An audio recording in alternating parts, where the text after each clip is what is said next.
Breaking. The first flight of self-deported migrants has just left America. Let's take a look.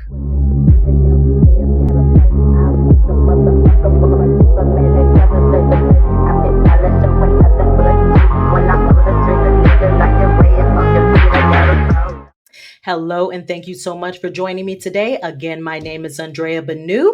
Now, as you can remember, Trump and the White House had decided they were going to incentivize specific migrants to leave and self-deport. They were going to give them about $1,000 in a cash stipend, as well as pay for their flight to go ahead and leave America voluntarily. This would ultimately cost America less and create a lot less friction and uncertainty in their lives if they went ahead and took advantage of this opportunity and self-deported. And it looks like a lot of people have gone ahead and taken the White House up on their offer, and we're going to take a look.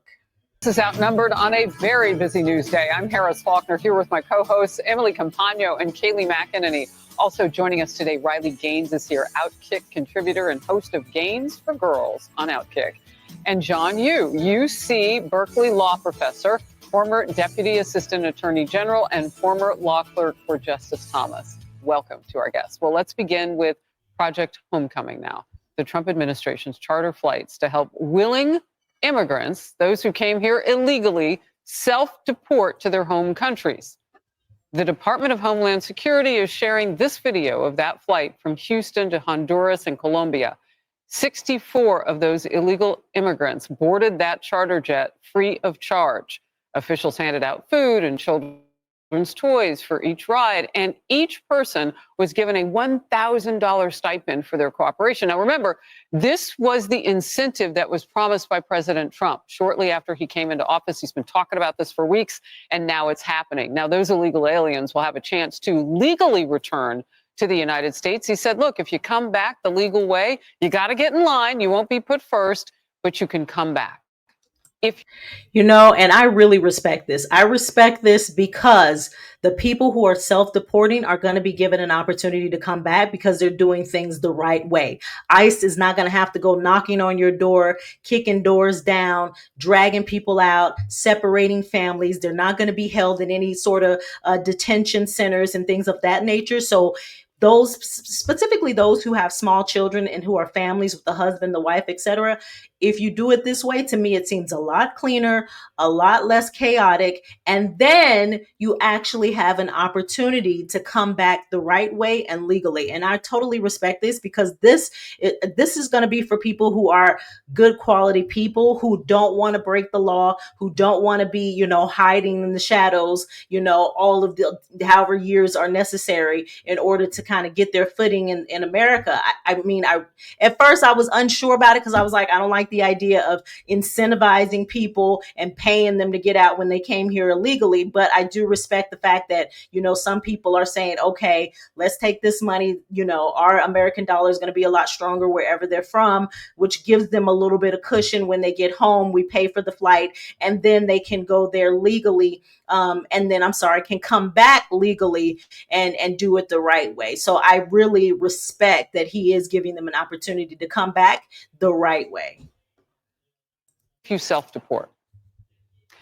DHS Secretary Kristi Noem posted this picture of two women sharing a hug before boarding their flight. And this man was all smiles before boarding as he headed back to his home country. Secretary Noem talked about her self-deportation program during a Senate hearing last hour. For us to deport someone, that we have to go out and find that individual, arrest and detain them and remove them from the country, it costs upwards to $17,000 if there isn't, more delays than the normal process. That's why we're encouraging people to self-deport. If you are here illegally, we recognize that you may have been here for a period of time, but if you want to leave and have the chance to come back someday, leave on your own. We will facilitate that. We'll buy you a plane ticket. When you land, we will give you $1,000 that you can get started with and provide for your family. That cost of self-deportation is $4,500. So much, much more cheaper for the American taxpayer in how we make sure that we really are following our laws and that the people here in this country, the American citizens, are treated with the respect that they're due by coming here through the legal process and being a part of our future. And I want to make it clear, our screen right now says migrants. They are illegal immigrants who were in this country, and they have begun to self-deport. John, what's your thought on this legally? Harris, I totally see the symbolism of this, but I don't think using carrots rather than sticks is a way to enforce our laws when they're broken. Now, just the back of the envelope calculations, it would take 155,000 flights to fly all the tens of millions of people that President Biden let in illegally. But they're not all going to leave that way. No, I expect not. If it's Newark Airport, it could be 250,000 Oh my goodness. these days. Touche. We're talking $10 billion in payments. But the main point is our criminal laws and our laws create a deterrent. And I think that's where President Trump has been successful. We are deterring people from coming here. If you get in here illegally, we shouldn't be rewarding them. And think about if we applied this to my hometown in San Francisco. People are stealing things at rampant rates. Are we going to pay them to stop stealing? Are we going to pay people to stop committing murder? No, the point of the criminal law is to deter people from causing harm to society in the future. So I think paying people $1,000 for getting into the country illegally is going to have a perverse effect. What do you think about that, Kaylee? You know, I've said before that I think there's an important symbol here, and it's broad to enforcing immigration law. It's President Trump's compassionate way of saying, you sign up, you do this the right way, and I will give you a second chance. And he has articulated that. We talked about it on the show on Fox Noticias, the portion where he was asked by a man, a Mexican-American who'd been here, an illegal immigrant, been here 20 years with a family. And Trump said, I don't want to do harm to this guy. Do things the right way and come back. So I think that symbol is a very important one. It's a compassionate way to do things. And I think what President Trump was doing today on your program, throughout the hour, throughout the day, really, when he has stepped up to the microphone, he's driven a consistent message, and it's about the auto pen. And he's talked about who would take that pen, sign away our border security, who would take that pen and do that.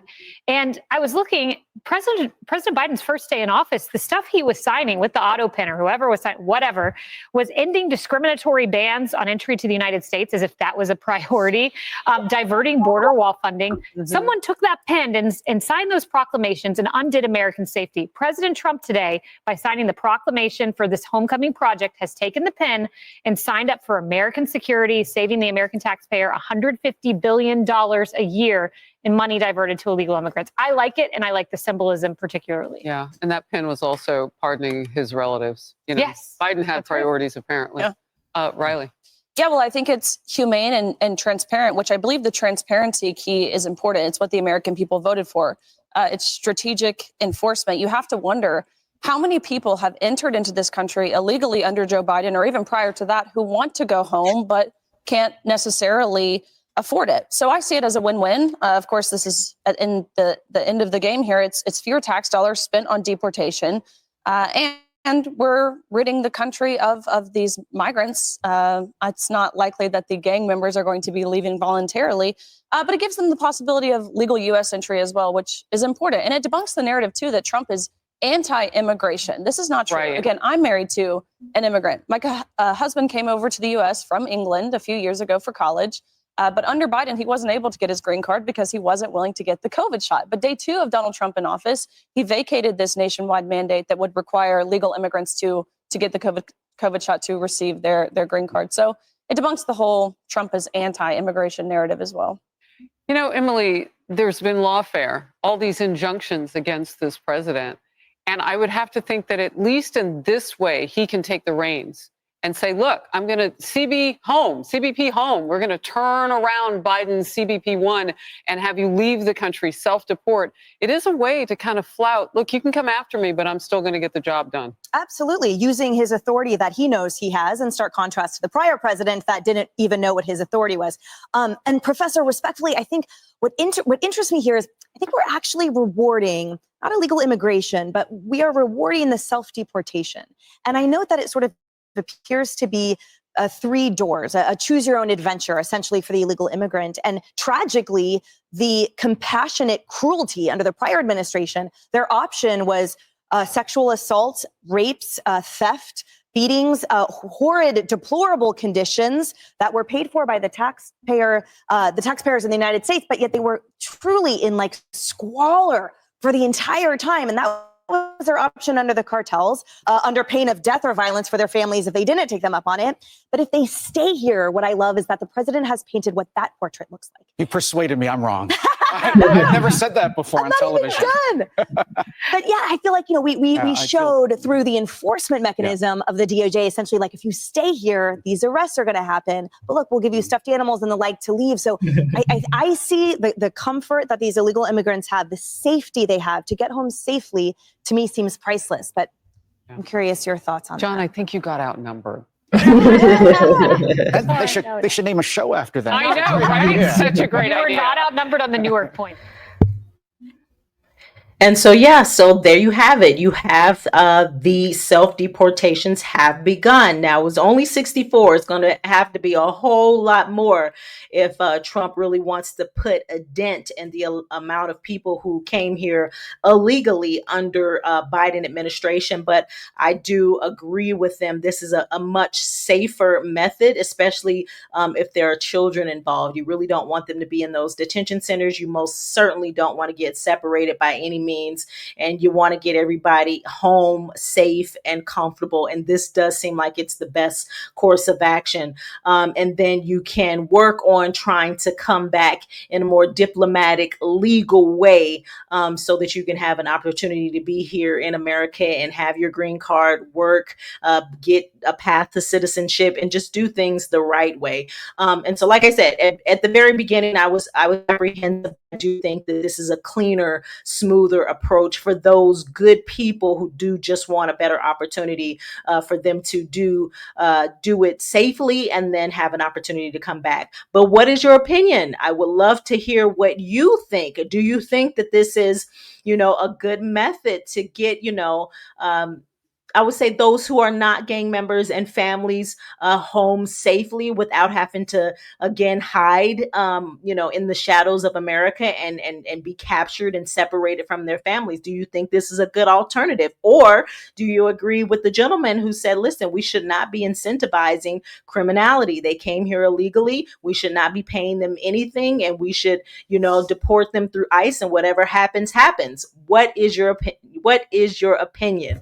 I would love to continue this conversation in the comments. And so if you have not already, please do go ahead and take this moment to subscribe so that I can continue to create this content, and make sure you hit that notification bell. So every time I load something new, you can watch and share. I appreciate all the love and support you give me so that I can grow my channel. So again, thank you so much for joining me. Again, my name is Andrea, and this is The Community Ledger.